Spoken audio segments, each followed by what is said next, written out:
হরে কৃষ্ণ, জয় জগন্নাথ। তো আজকে একজনদের বাড়িতে সন্তোষী মার উদযাপন করবে, তার জন্য আমার ছেলেদেরকে বলেছিল, আমাদের সবাইকেই বলেছিল যাওয়ার জন্যে।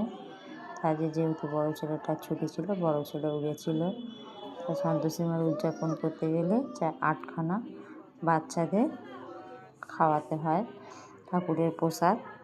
তো সেই বাচ্চারা যেন কোনো রকম টক দ্রব্য যাতে না খায়। এই দেখো, এইখানে ভগবানের ভোগ দিয়েছিল, অনেক কিছু প্রসাদ দিয়েছিল। তো এই দেখো, এখানেও জগন্নাথ বলরাম সুভদ্রা রয়েছে, মা লক্ষ্মী রয়েছে, ও সব রকমই ভগবান রয়েছে।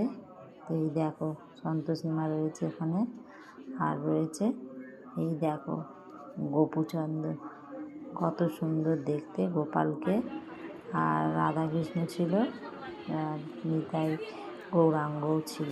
এই 8খানা বাচ্চাকে বসিয়েছে, প্রসাদ দিচ্ছে, ওদেরকে প্রসাদ খাওয়াচ্ছে, ভালো করে ওদের হাতগুলো ধুয়ে দিয়ে ওদেরকে প্রসাদ খাওয়াতে বসিয়েছে। আর অনেক রকমই প্রসাদ হয়েছিল, আলুর দম ছিল, চচ্চড়ি ছিল, এগুলো হচ্ছে ভগবানের আসল প্রসাদ।